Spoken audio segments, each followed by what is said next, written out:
What's going on, YouTube? Back at you with another video. This is low tier. Toxic! It's finally here, my first ever Xenoblade 3 challenge run.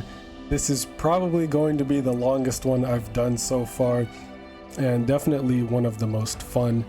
This took a while, but I am finally here. So, as you saw, this challenge run is can you beat Xenoblade 3 hard mode with no healers. Now, to clarify, this means no healer classes. I can still heal and use healing arts and all of that, but no healer classes.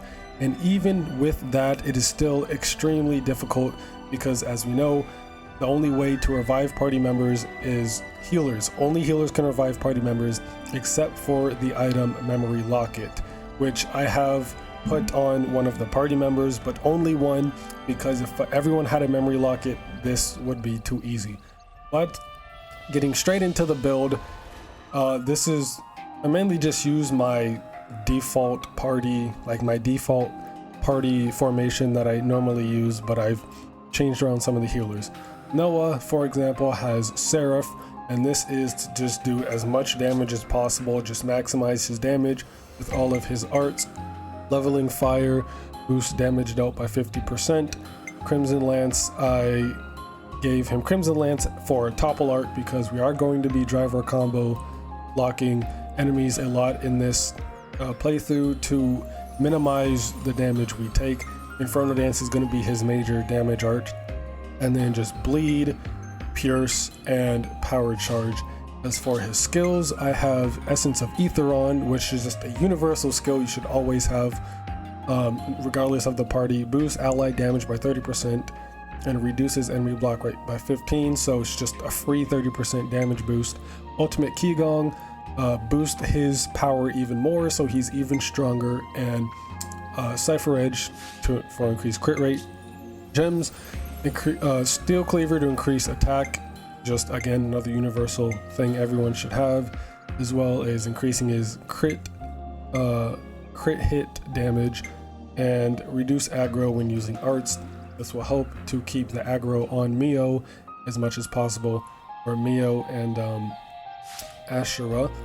His accessories, Saturni Rings, again just boosting damage, just trying to give him as much damage as possible, increasing his crit rate and boosting blaze damage, since he does get blaze from Inferno Dance.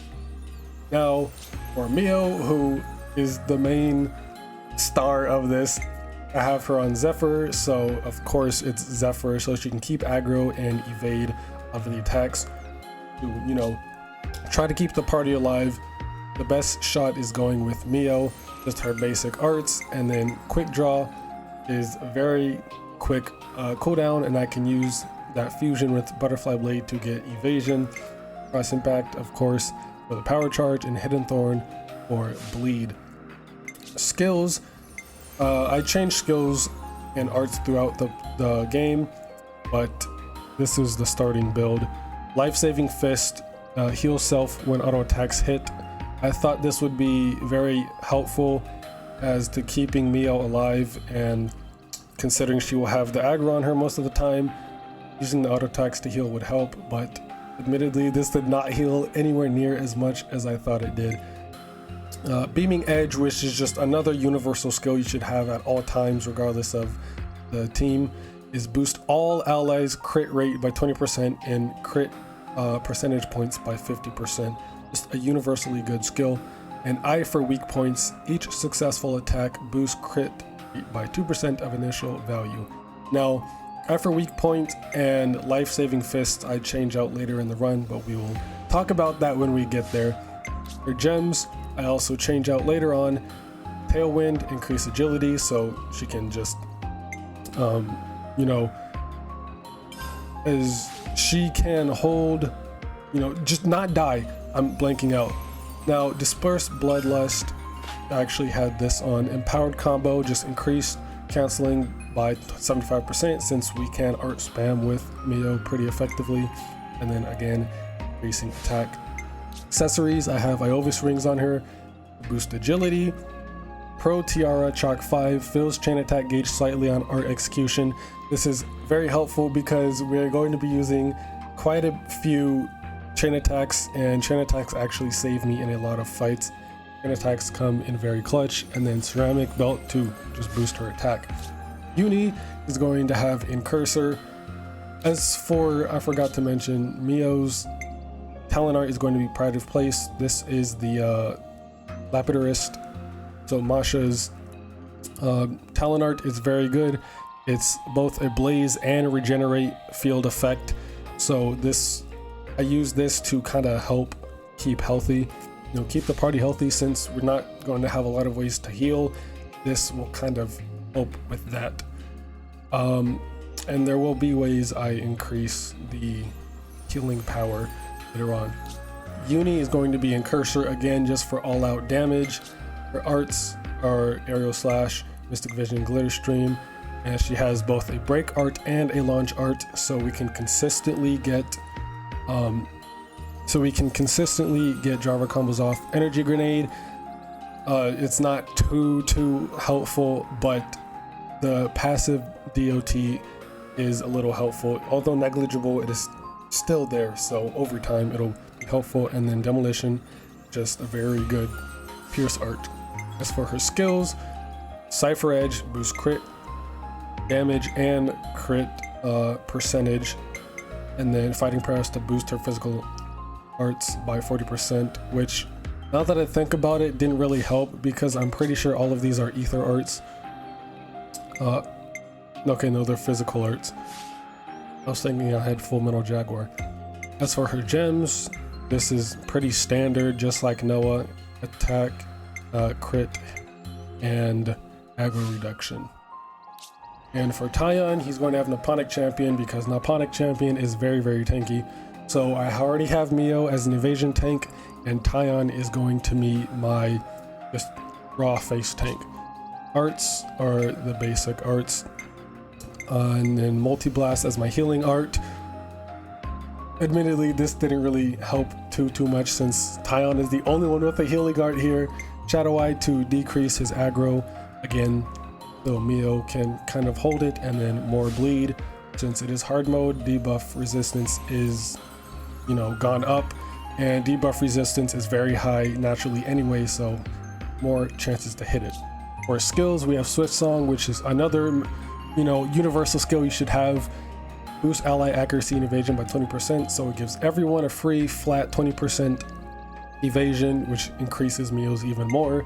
Defensive Soul, since I didn't really know what else to put on him, increase defense, which will also help with his face tankiness. And Dance of Barrage, 12% chance to keep hurt recharge, which isn't too helpful. And then it increased his agility, HP, and healing power. Life-saving expertise helps boost the speed of reviving allies, and the reason I gave that to him is because he has the memory locket, and I chose to give it to Tion because he's the tankiest one, so he's the one who would be surviving the most out of everybody. So if I give it to Tion, he can go and recover and help, revive everybody else. This was hard to choose because initially I wanted to have Ino as my hero, since she would be very tanky, max 9999 HP, and would rarely ever die.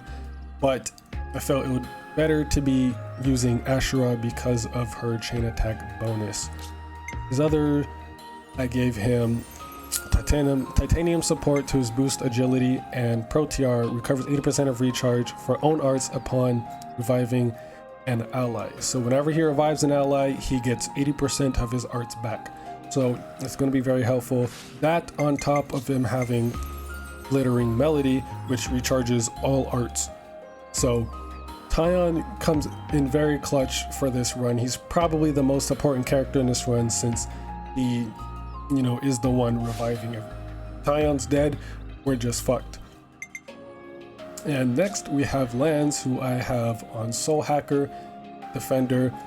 I didn't really have a reason for putting him here. I just have him as a Defender Soul Hacker in like my main party my general overall party. So I just decided to keep him here. I don't really have any reason why I have any of these arts, just what I put on him. Again, aquatic missile, topple art, so we can, you know, have most consistency with this driver combo. Skills, I have the tough soul, so more of a face tank than an evasion tank.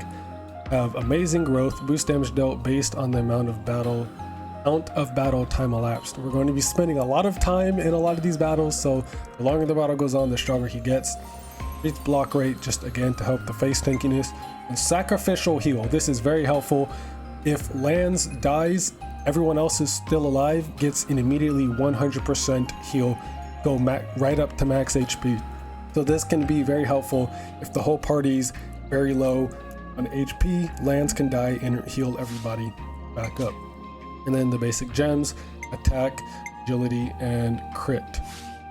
His accessories, ceramic belt, increase attack, thermal headgear, increase crit, and more to boost damage with the lustrous armoring.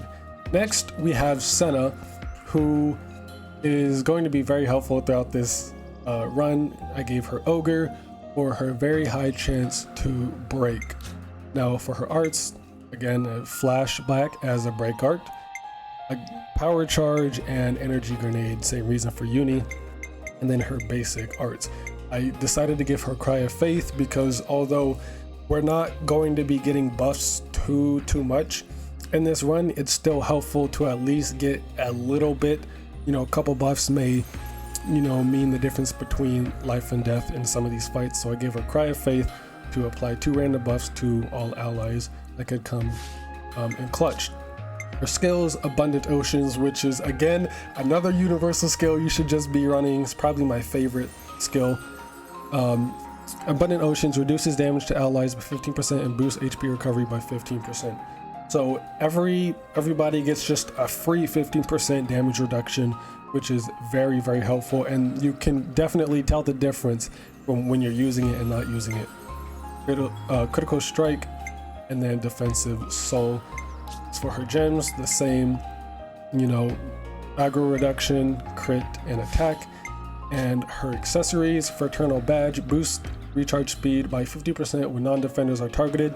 So if her, Noah, or Uni ever get targeted, she gets increased recharge so she can get her break art up faster, which will again let us continue the driver combo pretty quickly. And speaking of break, I gave her the break brooch, which lowers break resistance. This is very helpful, and I get breaks pretty consistently, even for hard mode. And then Pro Tiara to just boost her attack. And then for my hero, I have Ashura. Only reason I really chose Ashura is because of her chain attack order. Now, one thing that is going to come very, very clutch in this run is Uni and Tion, more specifically Uni, and that is for one reason. After a long time of debating whether or not I should allow this, I ultimately decided I should because it's not too broken, but it's very helpful. Uni's Ouroboros is probably the most important one for this run, at least because of 2 things. Not only does Feather Sanctuary Typhoon Field is a heal on hit, which is very helpful because it heals a lot and she has very high healing power. Feather Sanctuary as well applies random buffs to the party, so I can heal and apply buffs at the same time, which is very helpful. But arguably her most helpful and useful art is right here, Liberty Wing. Revives all allies with low HP, but applies overheated status and draws enemy aggro. So if, say, all of the other party members are dead and, you know, Uni and Tion are the only ones alive, and I'm in Uni's Ouroboros, I could use Liberty Wing, completely revive all of the dead party members all at once, instead of, you know, trying to rely on Tion to go one by one. And then I can, say, use Liberty Wing, revive everyone, go into a chain attack. Uni's Ouroboros is kind of broken for this run. She is very, very good. In normal gameplay, not as much, but she is very, very helpful and top tier, at least for this challenge run. So With that, I think I've covered everything I needed to, and now we can finally get into the run. Now, while this isn't the very first fight in the game, it's technically the first fight of the run, because at the beginning of the game when we fight the soldiers, we take them out in just a couple hits. So, but this is probably the first real fight in the game, and this is probably the hardest one in the game. You just look at how difficult this is.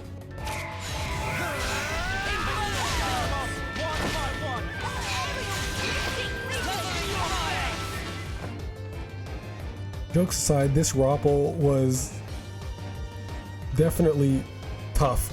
I almost died to this Roppel, so arguably the first fight, because those wolves were this is the real first challenging fight already, and I almost died to this Roppel. After we make our way past that Roppel and get to the campsite, this is where I decide to add Ashura to the party.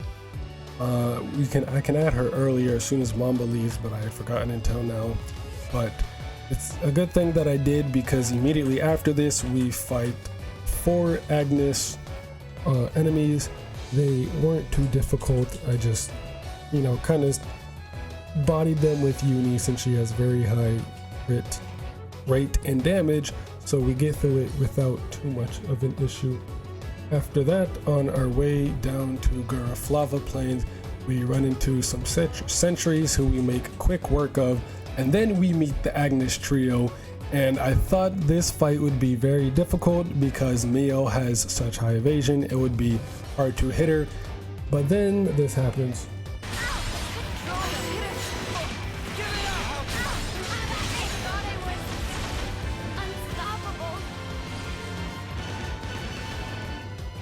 After we take care of the Agnus trio is our first Mobius fight with D and J. So the first fight goes pretty well, and this is where we get our very first driver combo of the game this early on. This is another reason why I chose Ashura, because she also as well has a launch art, and these driver combos are very easy to get with how many driver arts we do have. And then for phase 2,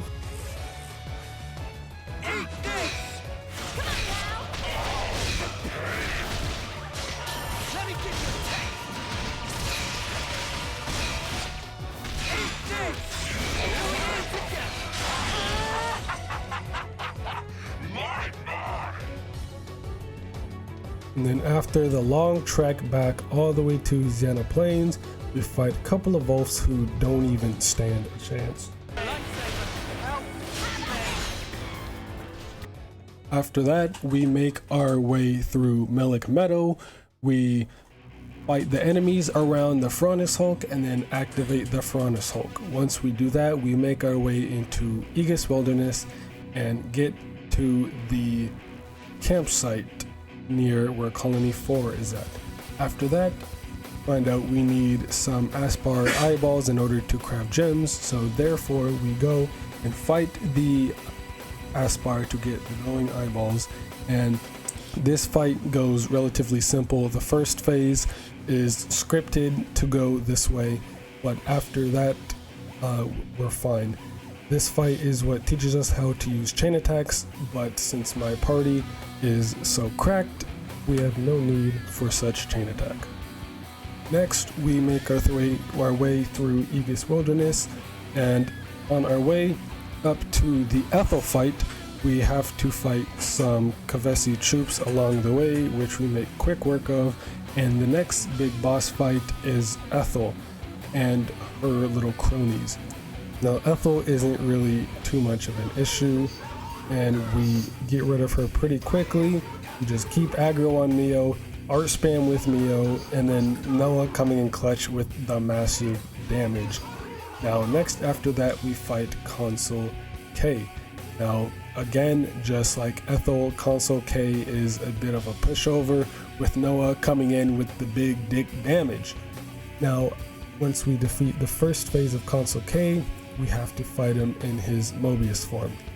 Now, immediately starting off this fight, I go into Noah's Ouroboros farm to kind of just maximize on damage off rip to get as much damage as I can during the beginning of the fight, because the fight ends once we get him down to half HP, so I try to get there as quick as possible. Then once that Noah and Mio's Ouroboros runs out, I go into Uni's Ouroboros, and this is the first we get to see of Uni's Ouroboros in this run, and you can see why it is very helpful. Not only does it heal a lot on hit, it also gives 2 random buffs.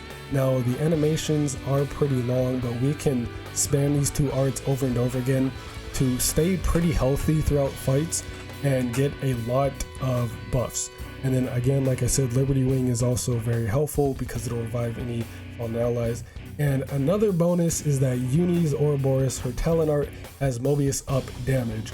And many fights we are fighting Mobius, so that is just also another very helpful perk. Uni's Ouroboros is very, very good for this challenge run specifically. After this, Ethel is freed from Mobius's grasp and she becomes an ally. We settle down with Colony 4 and we make our way into Ethel's hero quest. When we go to pick up a supply drop, there's a group of wolves there. We make quick work of them, and after we say goodbye to Ethel, we head on our way towards Raybell Tableland. And up there is where we first fight Valdi. And Valdi, with his 2 levenesses, are not really an issue, and we make a cheeseburger out of him. Who the fuck says cheeseburger? You just say burger. The cheese is oblivious.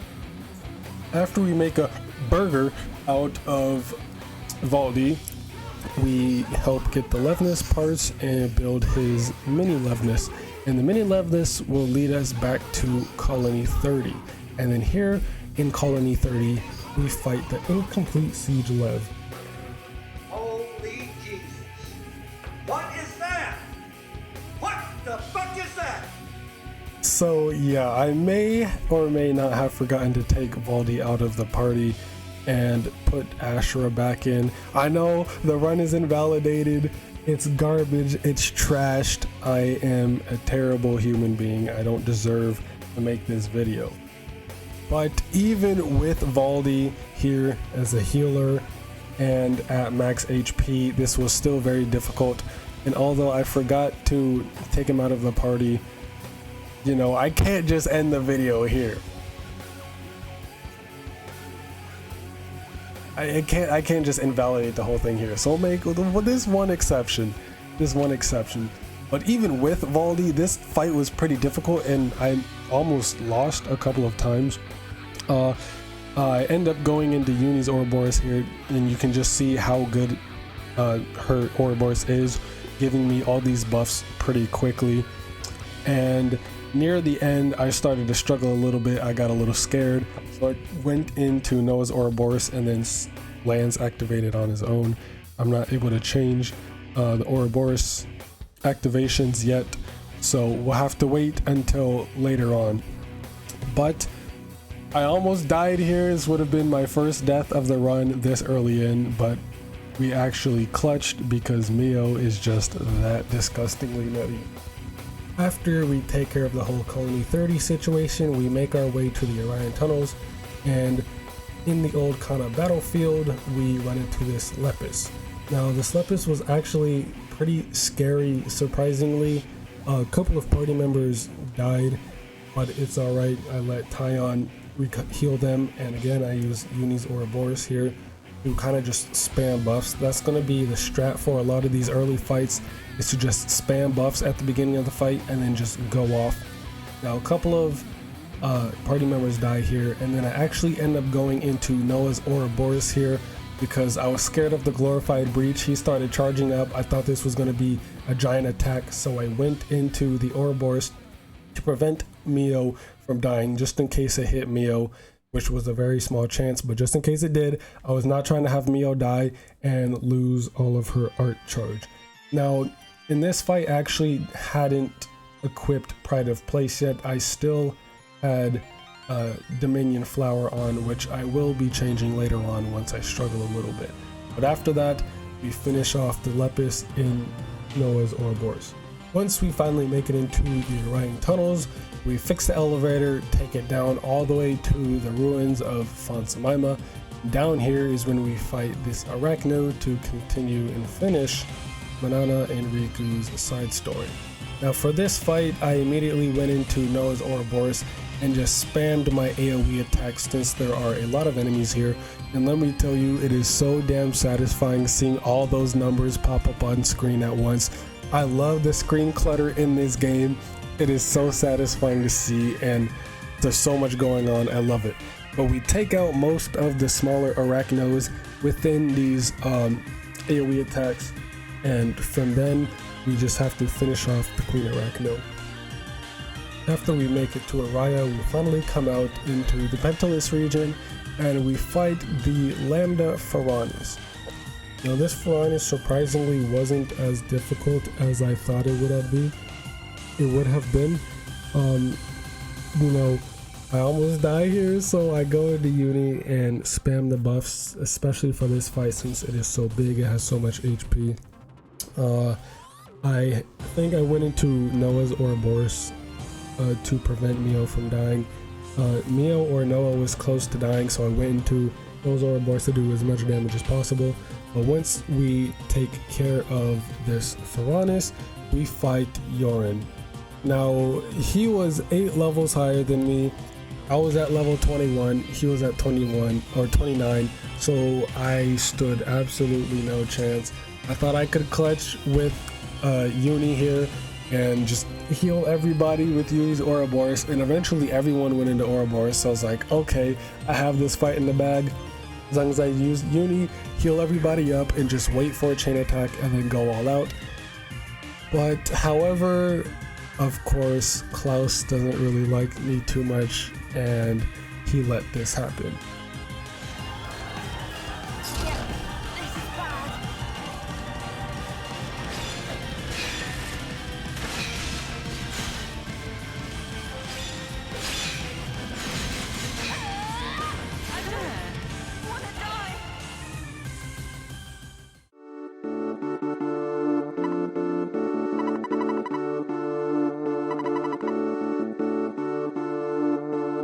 After my sin that I have committed of letting the party die, I go back, level up to around level 30, so we're more even. Once I come back, we absolutely demolish him and he stands no chance. Getting bodied and getting my revenge for getting fucked.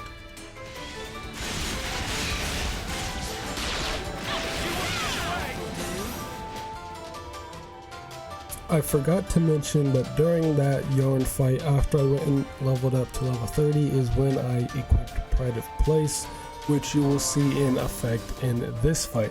Now, I still don't understand why there's just a random Umbra Drough here in the game, but nevertheless, we have to fight it. And then Mio gets one shot here, which was very scary, but alas, I was able to destroy the Drough after getting it into a driver combo near the end of its health bar. After we defeat the Drough, we make it through the rest of the Great Kote Falls and into Maktha. And once down here in Maktha, this is where we fight Juniper. That's what I would say if I had remembered to record this fight. I had forgotten to record this fight. I'm not sure how. I should have just kept recording from the damn Umbra Drough fight, but I didn't get the Juniper fight, but she was not too hard at all. We kind of just took care of her and her little goons again with just spamming AoE with Noah, and Juniper wasn't too much of an issue. I don't know how I forgot to record the fight with her, but I mean, just imagine, just in your head, just think of what it would have looked like. Alright, that's all you have to do. Just use your imagination. I know you can. Just use your imagination and just imagine what it was like to fight Juniper. And there you go. And then after that, we take care of some enemies outside of Colony Tau to finish up Juniper's side quest. hero quest, and then we make our way through the rest of Maktha Wildwood. Next, we head through the rest of Maktha. We fight Sagiri along the way, but we only have to get her down to half HP. After that, we make it to the campsite, get some interlude meat to cook. We have a nice little story section. And then once we make it to the rest of Maktha Wildwood, we make it all the way near the Cadencia entrance, where we are stopped by Ethel and Kamaravi in their Levnesses, their Ferronuses, whatever they are. Fuck it, they're basically just gears. In this fight, you can really see how good Beaming Edge actually is. Increasing crit rate and crit damage for the entire party is very evident in this fight. We take care of Ethel very quickly, and then Kamaravli swiftly after, with just how much insane crit damage we are actually doing. Now after that is the Mobius O and P fight. Now this fight was actually a lot more tough than I had anticipated.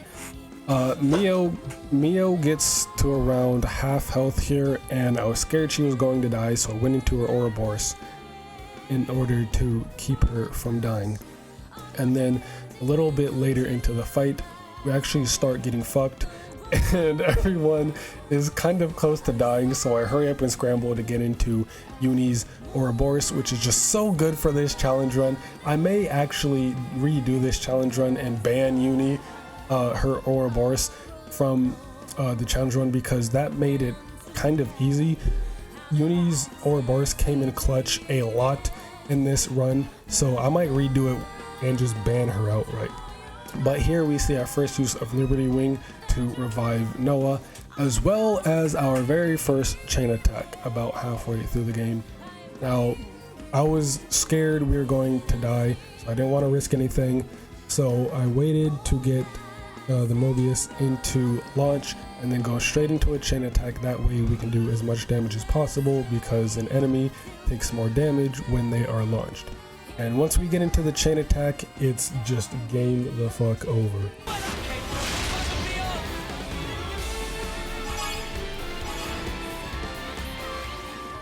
After this, we have a long stretch of gameplay with not really any battles. We make it into the Keves Castle region, sneak all the way up into the Keves Castle, and then once we get outside to the Annihilator, we have to fight D&J again, where they have gotten much stronger. This fight was terrible. We got fucked almost immediately as the fight started. Everyone just got hit with blaze. Noah died. I think fucking Uni also died early on, and it was just all around terrible. Around what last fight? No, I already put Pride of Place on, but here we get bodied. Not that hard. I don't lose or anything. I come close to losing a couple times, but Uni did come in clutch. I swear her Ouroboros is so damn good for this run. They really just packed all of healing and everything into her. Buffs came in clutch, the healing came in clutch. I don't think I had to use Liberty Wing a single time, but eventually we do get him to low enough health. I try to get Pride of Place up as early as I can to just ensure that we have damage, or that we have a source of healing to try to stay alive as long as possible. But everyone was at very low HP, so I was just fiending for a chain attack here, just to make sure everyone was alive. So once I got the chain attack ready, I had to wait for Tion to revive Sena and Ashura after they had died. Once I had popped the Pride of Place to get that regenerate and blaze, I just mashed the hell out of chain attack. And once we get into a chain attack, just like last time with Mobius O and P,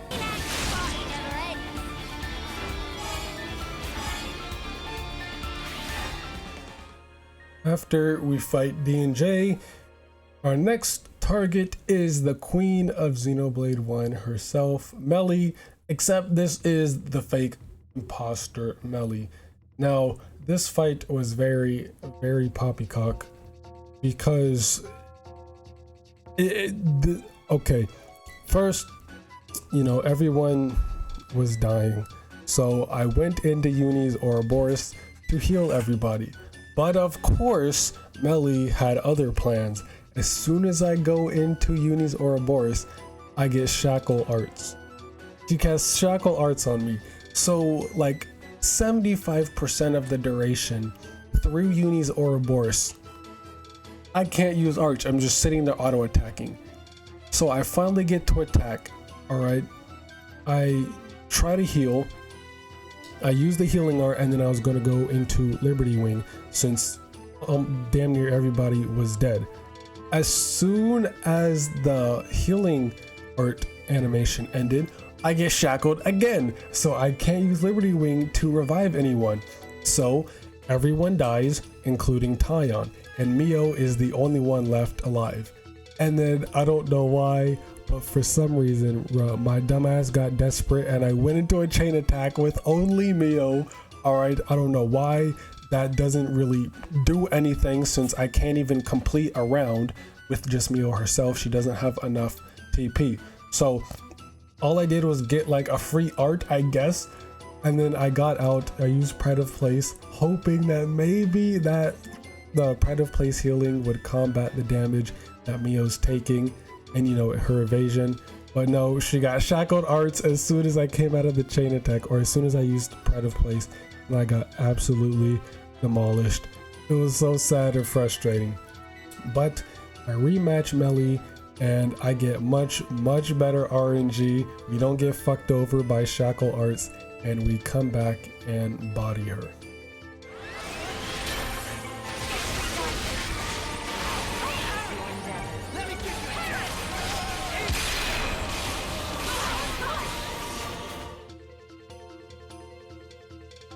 After this, we have another long stretch of not too much going on. We make it to Cadencia.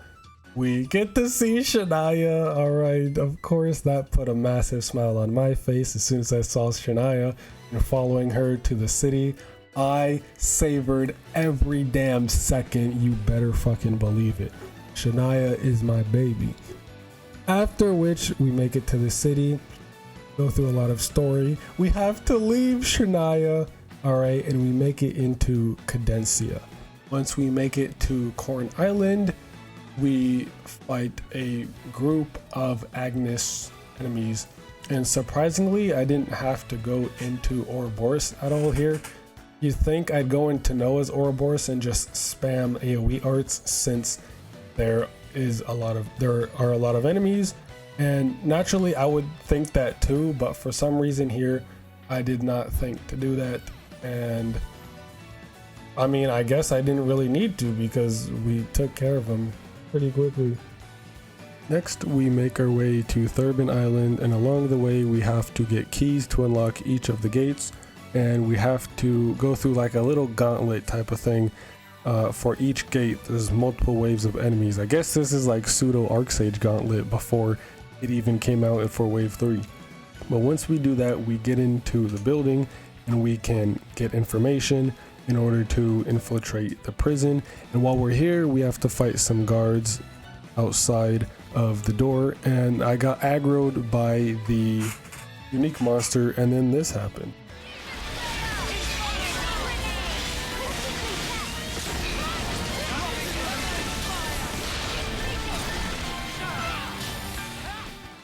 Yeah, so I somehow got like a frame perfect talent art input. So the same frame Mio was falling, I pressed A and it didn't activate until once she actually touched the ground again. Don't know how that happened. Frame perfect, like 1 in a million chance to happen. I'm never hitting that again. And that was by complete accident. But once we take care of the unique monster, we go back up into the room and then we defeat these guards to get the information. And I kind of like pseudo took them on with just Mio. Everyone else was trapped outside, so only like a couple of their attacks were going through. But you can really see how well this blaze effect is, the AoE effect. And within just close to a minute, we take them out. And with that, we can finally make our way to the prison. Now, once we're actually in the prison, we have to fight Gondor along with Aggie and Augie. Now, this fight really shows off how good Zephyr is as a class, because this whole fight we retain aggro and take almost no damage since Mio is outfitted to be an evasion tank, or at least that's what Zephyr is supposed to do. She's taking damage from 3 different damage sources and her health really isn't going anywhere. She's not taking a whole lot of damage. In this fight, at least in the prison, we can't interlink at all because it's a nice story reason as to not give away that we are Ouroboros and, you know, be executed immediately. But Noah dies in this fight, but that doesn't really matter since he is a big damage source. Everyone else is still alive and healthy. No one else is really getting touched because Mio is just maintaining aggro so well, and they don't have really too many AoE attacks. But before long, we take care of the 3.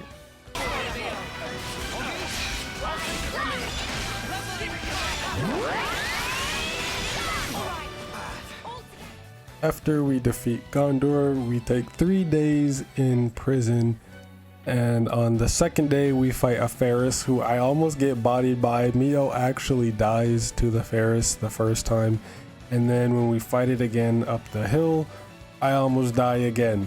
So this Ferris caused some trouble, even more than some boss fights, which is kind of surprising.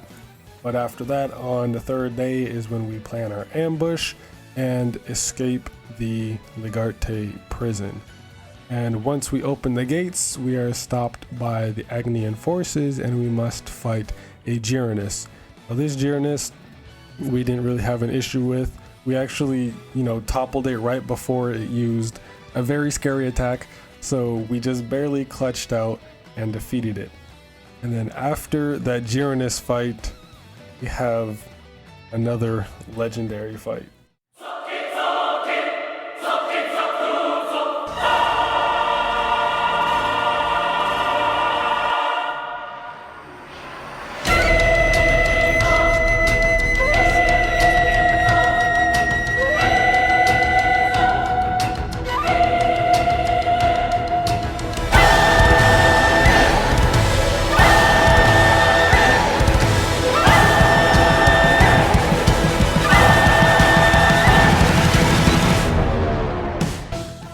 Now we get to the infamous Mobius M fight.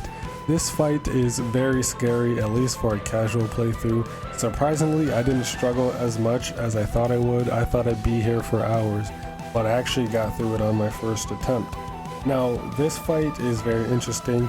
First, since M is a clone of Mio in terms of combat, or at least she's a clone of the Zephyr class. She has very high evasion, so she's going to be avoiding a lot of attacks, which is not very helpful because we can't take her down if we do no damage.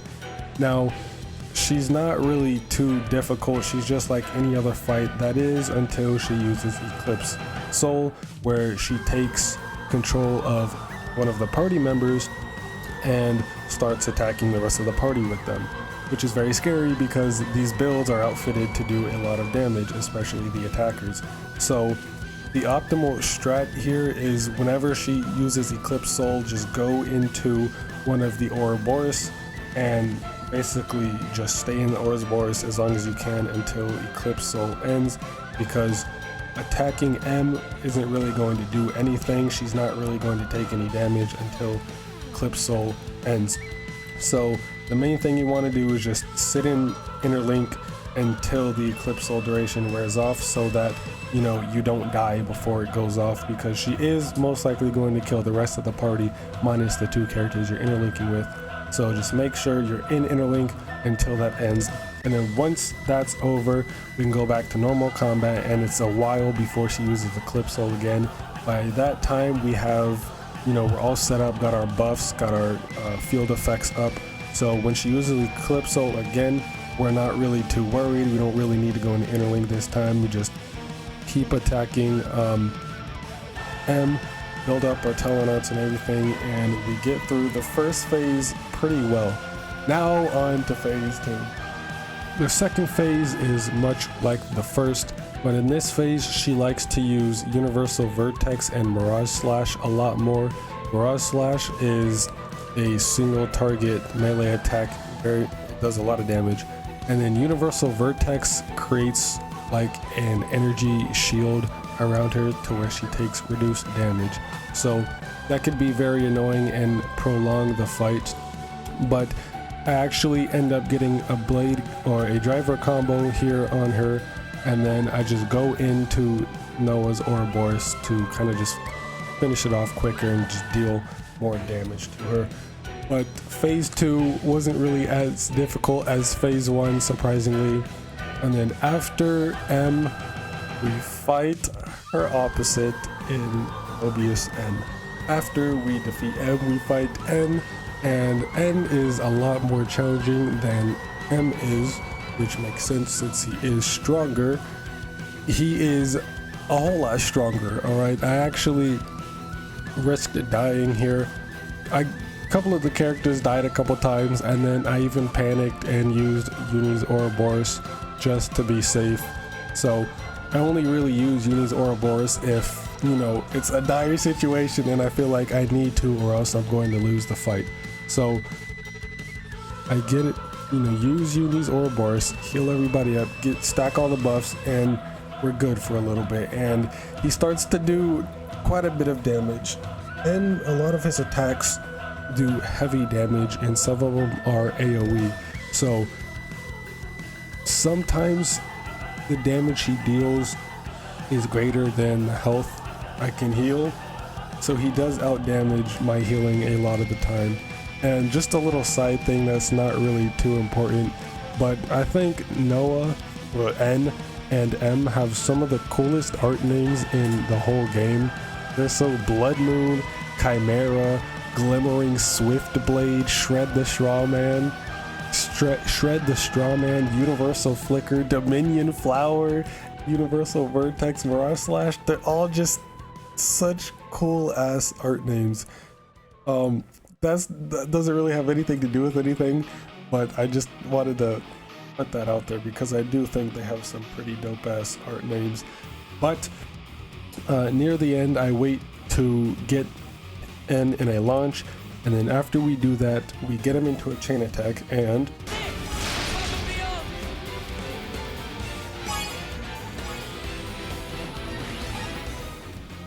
after the very long dream part of the game, I don't know if that's like a dream, a whole section with Noah walking through the whole, y'all know what I'm talking about. After that, we fight N, top of Agnus Castle.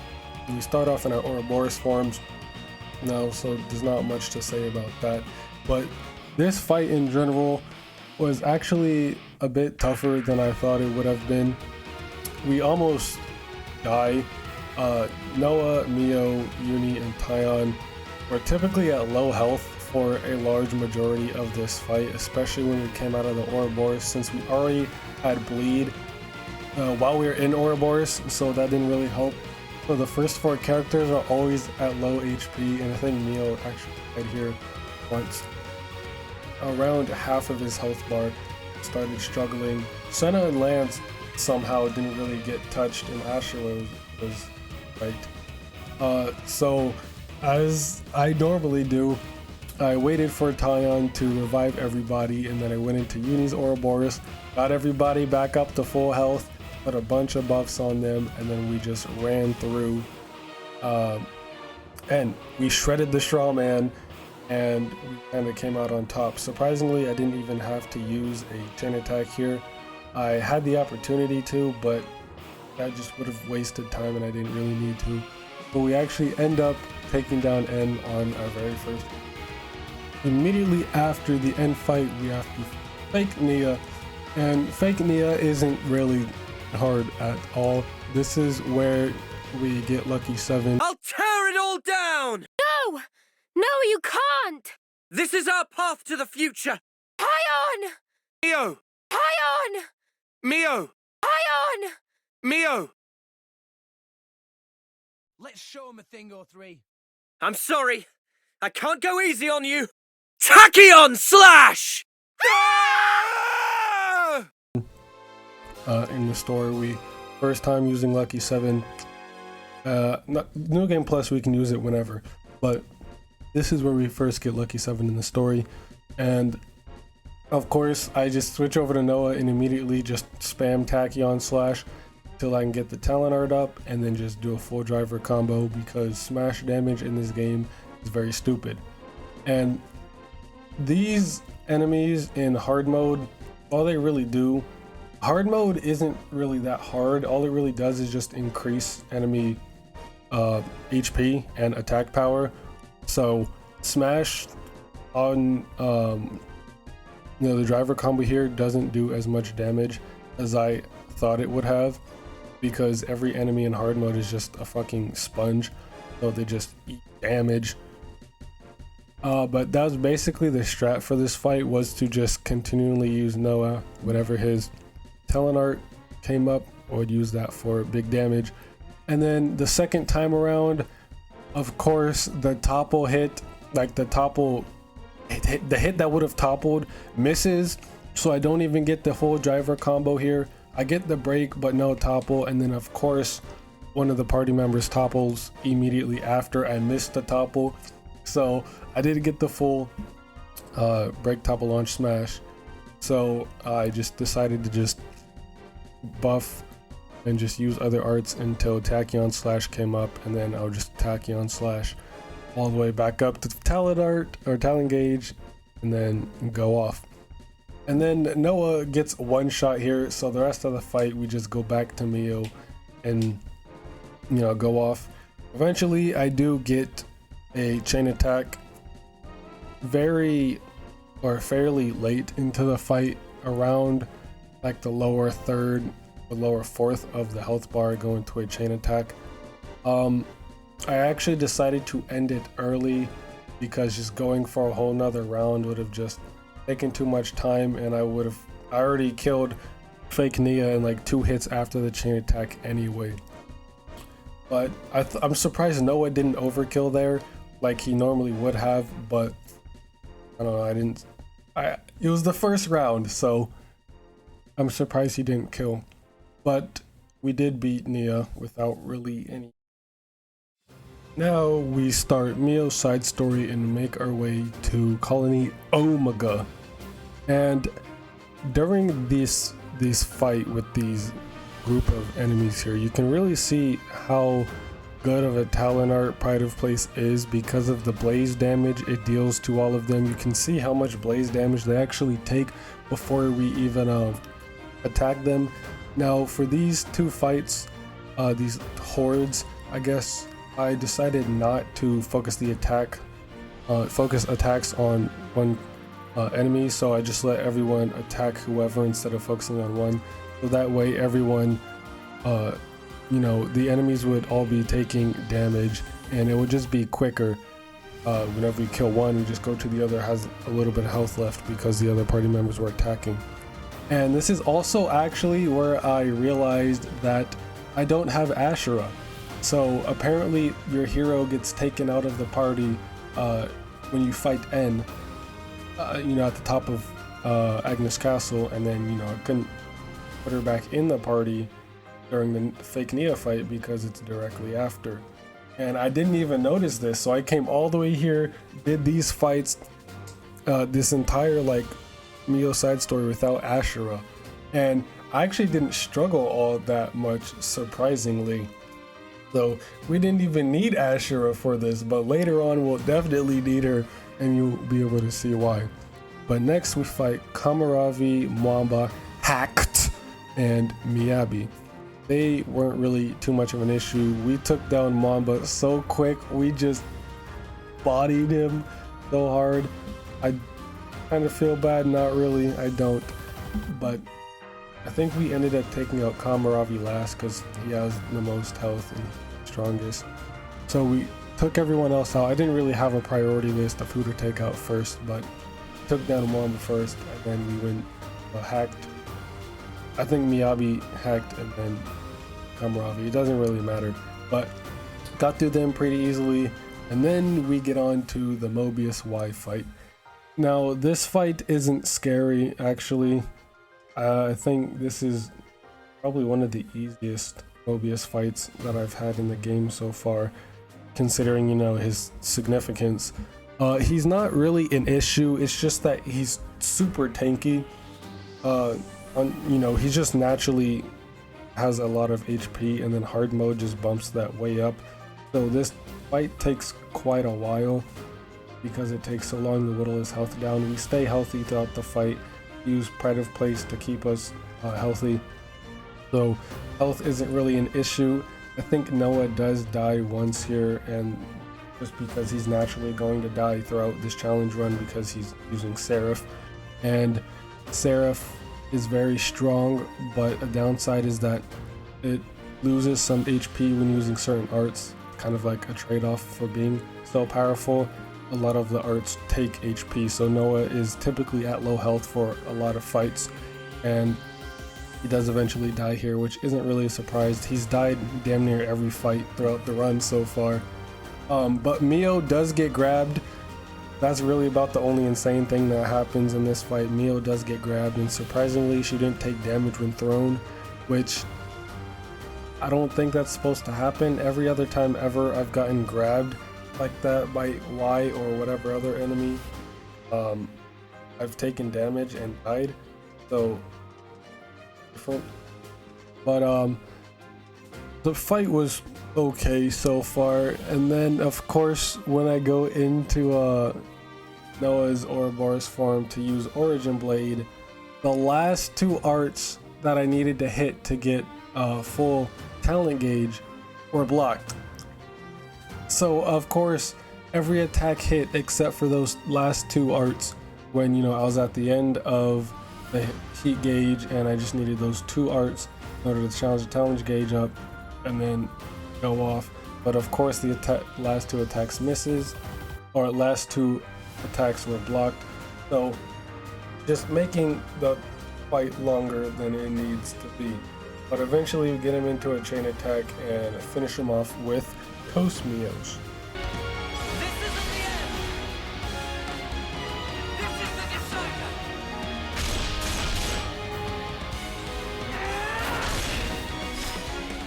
You're finished!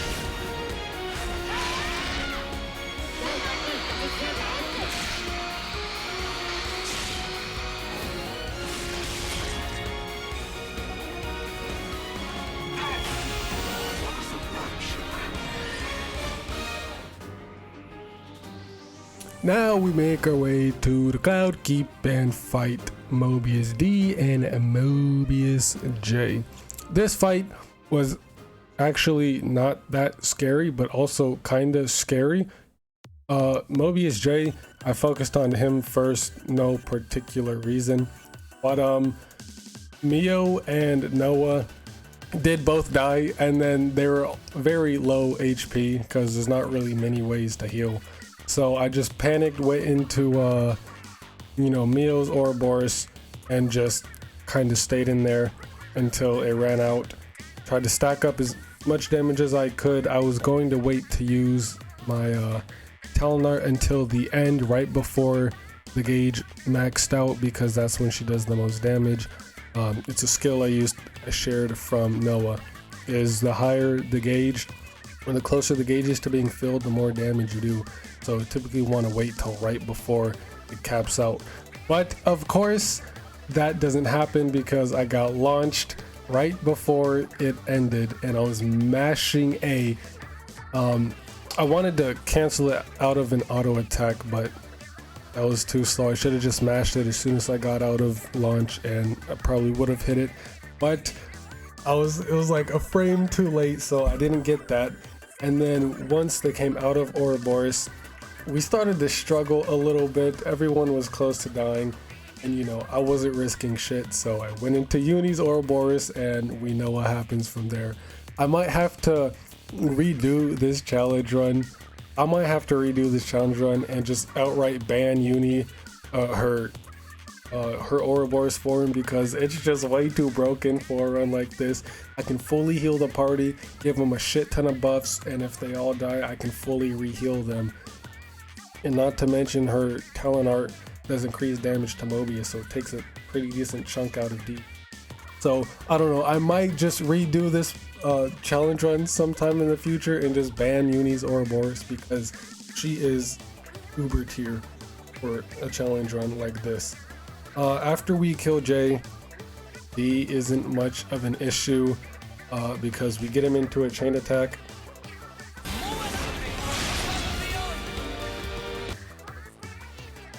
Now we go on to Mobius D and J. They fuse, where they interlink together and you have to fight them as one. Now this fight should be harder than the last one, but it's really not. Even though there's one enemy, you know, it's kind of both of them together, so twice as powerful. Not really scary until he uses Beyond Death.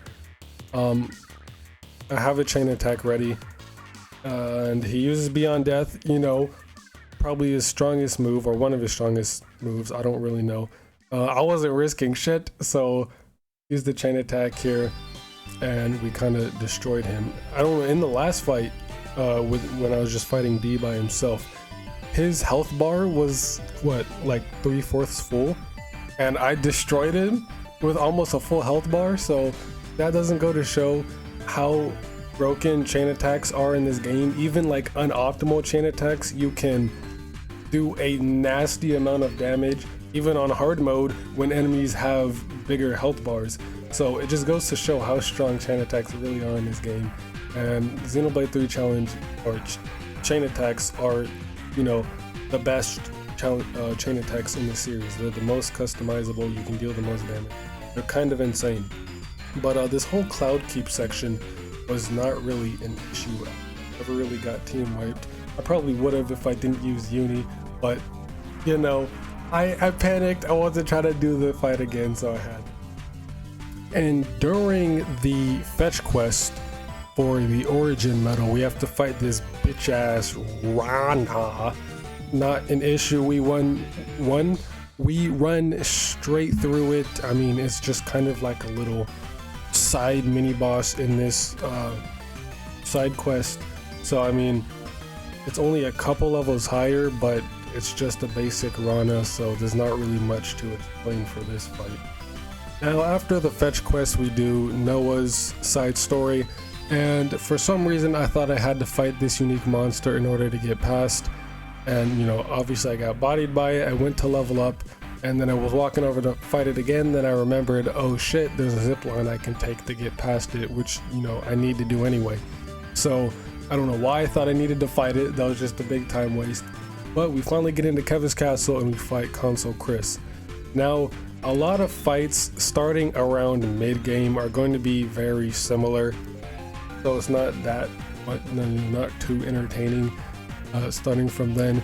They're all going to be very similar with, you know, Noah dies near the beginning because he just does so much damage to himself. Noah dies, revive him, you know, go into Noah's Ouroboros form once I get to Interlink 3, spam until I get Origin Blade, use Origin Blade for a big amount of damage. I didn't get it in this fight, but you get the idea. And then after I come out of Noah's Ouroboros, you know, fight normally, proc Pride of Place as much as I can to just get that passive healing and the passive blaze. So, and then, you know, if we're ever getting low on health, go to Uni, use her Ouroboros, heal everybody up, stack a ton of buffs, and then just do a shit ton of damage. And then chain attack if I need to, if I'm starting to struggle or in a scary situation, which I didn't need to for the first or second Chris fight here for phase 1 or 2. So, I mean, it's just basically a cycle of driver combo locking and not dying, just dealing damage, because a lot of enemies, or the hard mode, all it really does is just increase the amount of HP enemies have and, you know, increase the amount of damage they deal. So fights just take longer because of how tanky and spongy enemies are. So it's not really that much harder if you know the gameplay, know the mechanics of the combat, and know how to get around it. So not really too hard, they just take a while. But yeah, Chris was, of course, easy, nothing to really worry about. So I'm gonna have to find some other, you know, restriction next time I do a Xenoblade 3 challenge run again, because doing it with no healers is not hard, because I'm kind of cheating with Uni, but not really. But I also kind of am, since she is kind of broken. If I didn't use Uni, then this would be way more difficult. It'd just be very time consuming, because I die over and over and over again, and I just have to get lucky with pride of place healing, and, you know, them missing chain attacks and whatever. So this is more of like a convenience, and, you know, than anything else, because I'm not trying to do these fights 30 times over because I can't use Uni to heal. So unless Tion dies, we're fine, because Tion is the only one who can revive party members, since he has memory locket, and, you know, Uni can't go into Ouroboros if Tion's dead. So as long as we keep Tion alive, this is just kinda free. So I don't know, maybe this isn't hard enough, but maybe I should hold off on saying that, because the final boss is very bullshit. But we're not there yet. After Noah's side story, we finally make it into Origin, the last part of the game. We're on the final stretch of the game, and I say all of that just to get bodied by N in Origin. Now this fight was a real challenge. This is probably the hardest fight in the game so far, and goddamn was it a challenge. So I was just going on about how this challenge is kind of too easy because Uni is just broken. Yeah, N put a stop to that shit real quick. Now it didn't help. He was at least like what, 4 or 5 levels higher than me, so I got absolutely destroyed. The first phase we actually just barely clutched up, because, you know, he murked everybody and everyone was dead. So I had to revive everyone with Uni, of course, and, you know, it was impossible to heal because I had already used Uni's Ouroboros. I had to wait for that to get off cooldown. Mio didn't have talent gauge because obviously she was dead, so I couldn't use Pride of Place. So we were fighting him at like double-digit health for quite a bit before, you know, finally got a chain attack. Immediately went into the chain attack as soon as everyone was alive, and we beat him in the chain attack, thankfully. Phase 2 wasn't all too much better. You know, we fight him, we die pretty early in.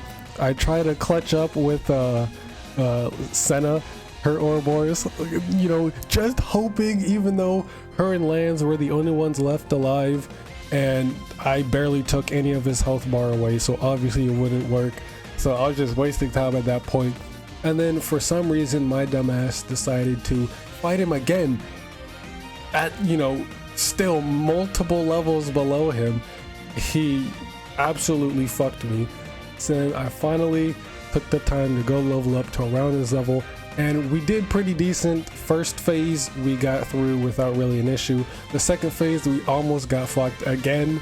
So N is just a very scary fight in Future Redeemed and this game.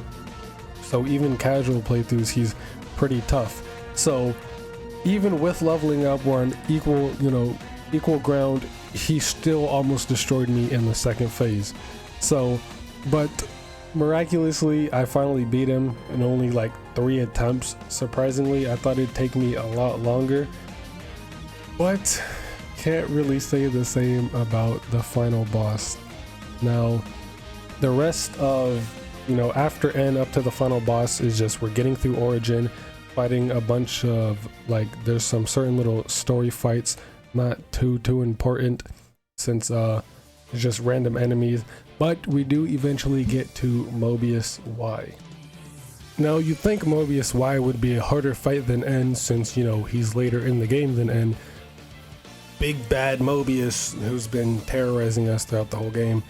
But no, it was more just tedious than anything, since Mobius Y, he is the tankiest Mobius, and as we know with hard mode, they just bump up the fucking health bars to shit, and it's just more time consuming than anything else. I didn't struggle with Mobius Y really at all. The bleed damage he causes does not help. Bleed is very nice, it does very good damage against the party at least, and I don't really have a way to fight it off unless, you know, to counteract it with Pride of Place, which isn't really too easy since Mio's healing power isn't the highest. Even though I tried to stack a lot of healing power on her, it's still quite low because she's not a healer class. But I don't think we really ever got close to dying. I did heal up with Uni a couple times, or once actually, just to play it safe because it is a pretty long fight. But I kind of beat him without really too many issues, got him in a chain attack around halfway, and then finished him off near the end of the chain attack, so he wasn't really an issue. But now it's time for the final boss fight, and goddamn was this difficult.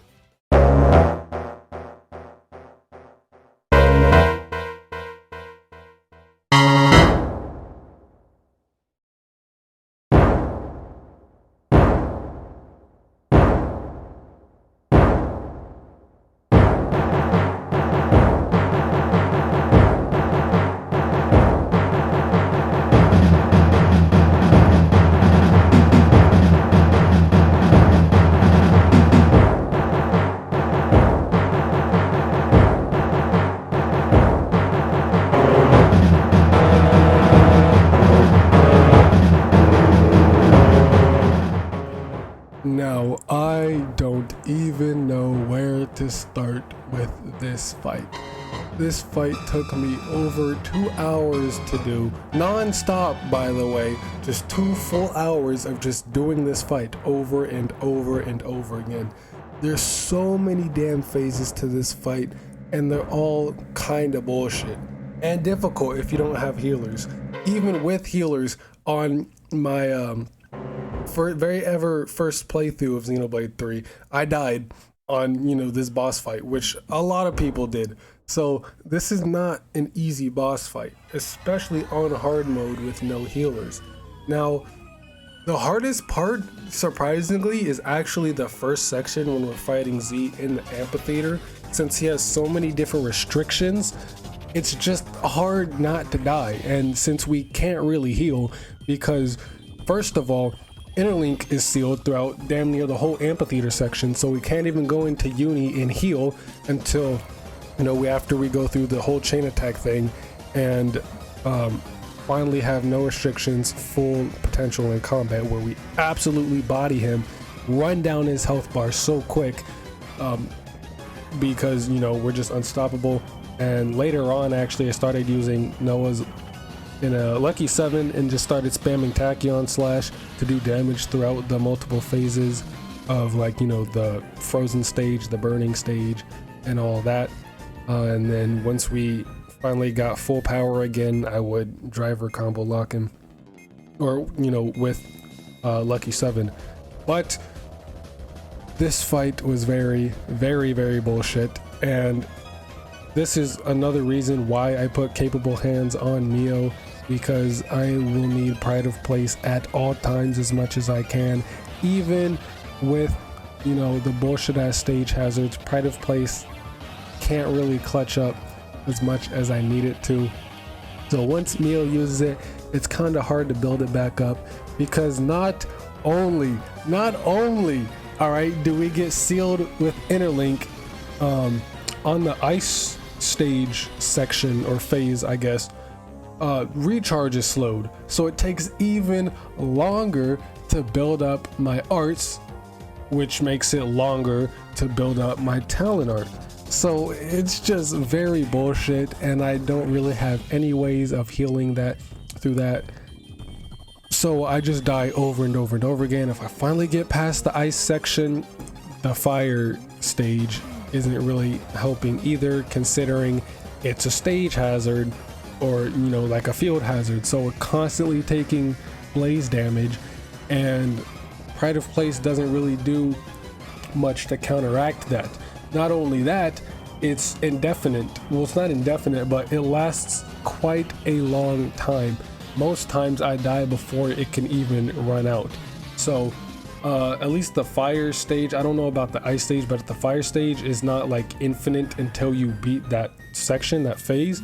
It does disappear after a certain amount of time, but even then, if I ever do get there, I'm at such low health that it doesn't even matter, and I'll still end up dying anyway, because on the fire stage phase, I know there's a lot to explain here because this fight is just so bullshit. There's so many different factors that go into like getting through this fight. It's so bad. It's not bad game design, it's just very difficult for this type of challenge run. But on the fire stage, he also has this like AoE fire geyser type of attack, which does it. Well, I don't know if it's AoE, but it does a lot of damage. That on top of the blaze damage doesn't really help. So you can kind of already see how hard this is already. And I do finally get past this part and get to the outside phase, I guess, where he's just the floating head. Now, I don't get there too often because, you know, I'm too busy dying on the damn first part in the amphitheater, and it doesn't help that you can't skip the damn cutscenes either, which I don't understand why that's there, and that wasn't ever, you know, fixed in an update. That wasn't patched or anything to skip those cutscenes for the chain attacks or the transitions where he regains his shield. I don't even know why the cutscene for him regaining his shield is even that long in the first place. I'm getting off track. This fight was just very, very bullshit, and I was so happy when I finished it and was finally done with it. But finally get past that part. Now, once we fight him outside, it's a little bit better, but not that much, because his attacks just do a whole lot of damage, and some of them are AoE, and if Tion dies, we're just kind of fucked. And it doesn't help because about halfway through, we'll split up the party, so the 3 Agnus characters and the 3 Keves characters. That part isn't easy because when it's just Noah, Lanz, and Uni, there's no Tion. So if someone dies, they're dead, and I can't interlink into Uni either. So it's just overall very bad. It just doesn't help.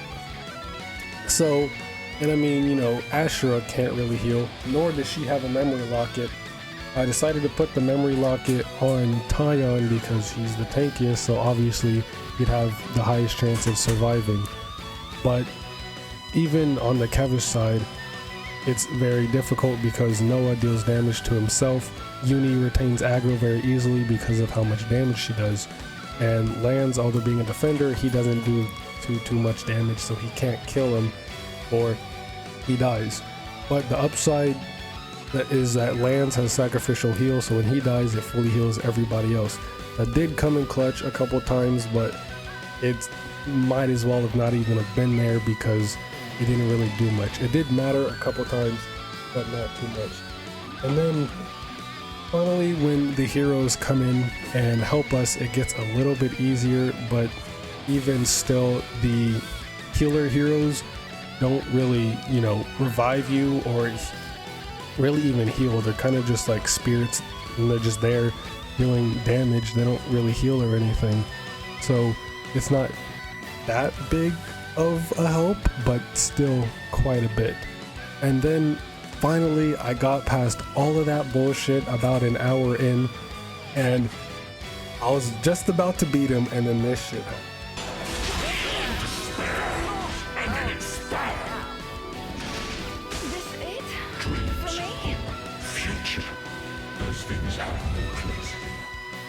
Yep, so I die in like the last phase and have to do this fight all over again. I was heated at this point. I just didn't even want to do the challenge run anymore. This fight is very frustrating.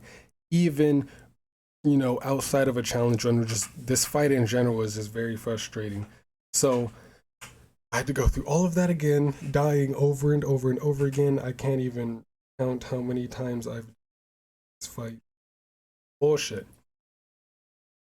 It's not even fair.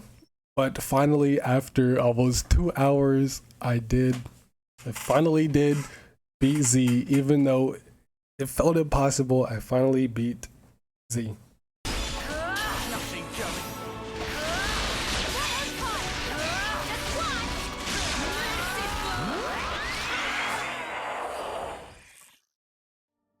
And with that, it's done. My very first ever Xenoblade 3 challenge run, beating Xenoblade 3 on hard mode with no healers.